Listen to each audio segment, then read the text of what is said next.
Hi guys, and welcome to another episode of Pep Talk on the Joe Maxwell Show. I am your host, Joe Maxwell. On today's episode, we will be talking about something rather controversial as we're drilling into the stay-at-home mums and housewives. But before we go into today's episode, let's welcome our guest.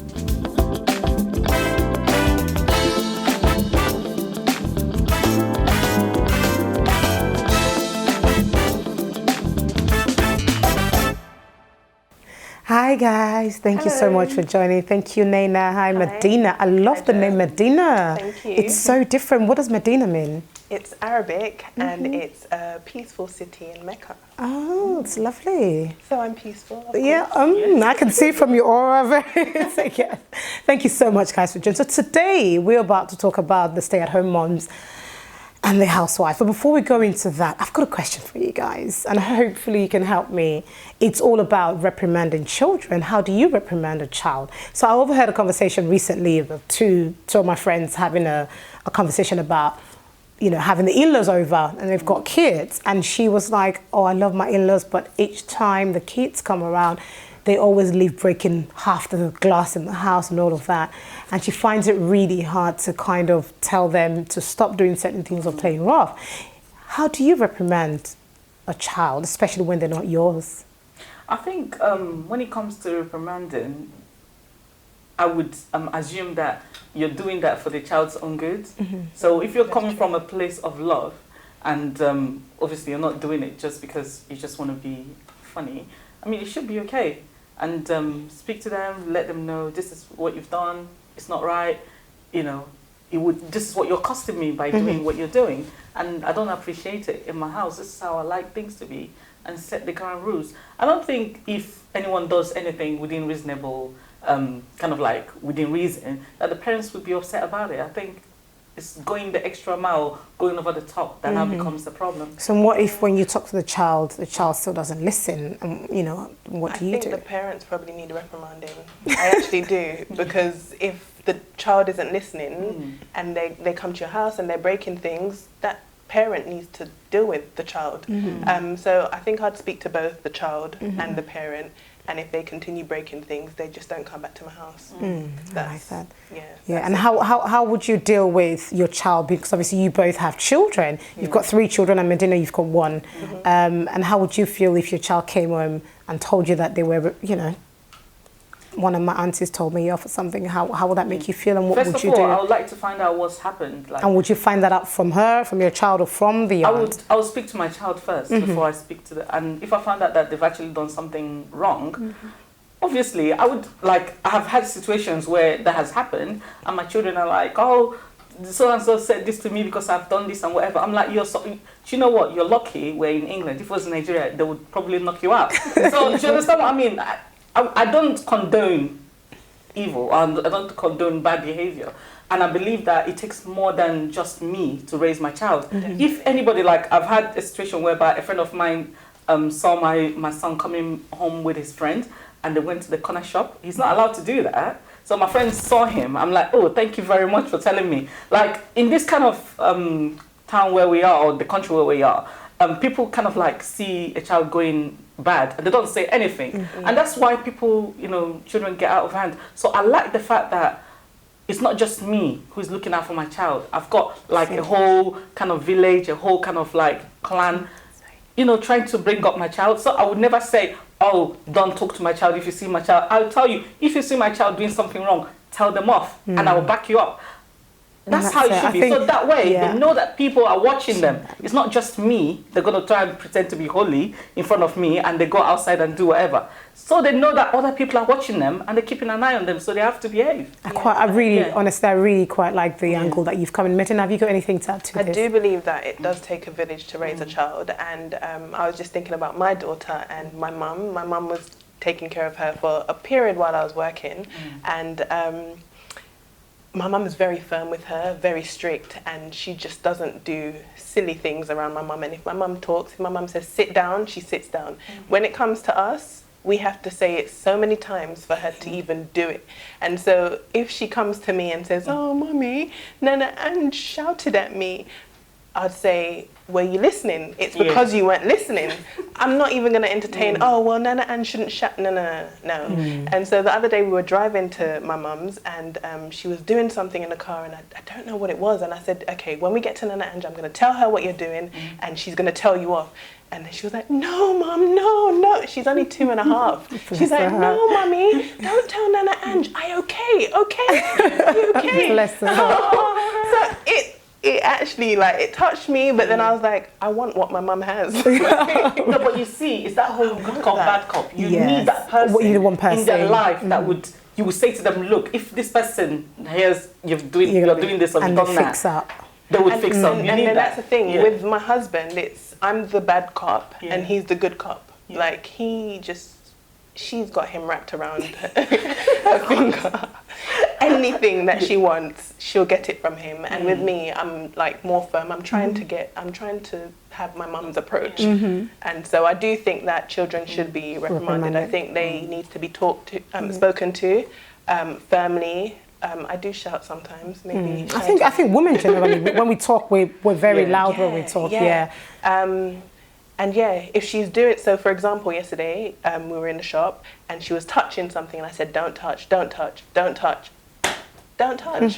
And then she was like, but then she stopped touching. So okay, thanks ladies. I thought, it'd be good to kind of get your perspective on, because I know a lot of women out there would say, do not talk to my child this way, do not tell my child off, whatever issues you have, come to me. And I'm like, by the time they come to you, things would have been so bad. And sometimes people won't come to you to tell you because they know what they're going to get off you. I don't understand okay, that's lovely. Thank you guys for shedding some light into that. Let's move over to today's topic, which is a little bit more interesting. There's been claims for many decades that housewives or stay-at-home moms are more effective than their career mom counterparts because they spend more time around their children. Another report published by the Journal of Marriage and Family shows that the amount of time mothers spend with their children has no bearing whatsoever on their emotional well-being or their academic achievement. These two reports rather conflicting, but we are about to find out from our guests who are stay-at-home moms and mompreneurs. So ladies, what are your thoughts about the reports? As we can see, it's a little bit I'd say conflicting, because, one end you've got to stay, it's a good thing to have stay-at-home moms, it helps, and then the other bit says it actually doesn't. What are your thoughts about the reports, and how does it make you feel? Actually, I don't believe it's in the amount of time you spend with your child, it's the quality of time you spend with your child. Because you could still be physically present and emotionally and mentally absent from that child. So in as much as you're still in the same space, it doesn't mean you're giving the child the love, the attention, and whatever the child needs at that time. So it's the quality, not the quantity, that counts. That counts. What about you, Medina? What are your thoughts around that? I never thought about that, but that actually does make sense. And as you were reading, I was just thinking, as you're talking about the second article saying that it has no bearing, I was thinking that's a lie. Someone just made that up. I think it is important that we do spend quality time with our children, and especially like the early years when they're soaking so much in. Like, you want to ground them, you want to teach them your values.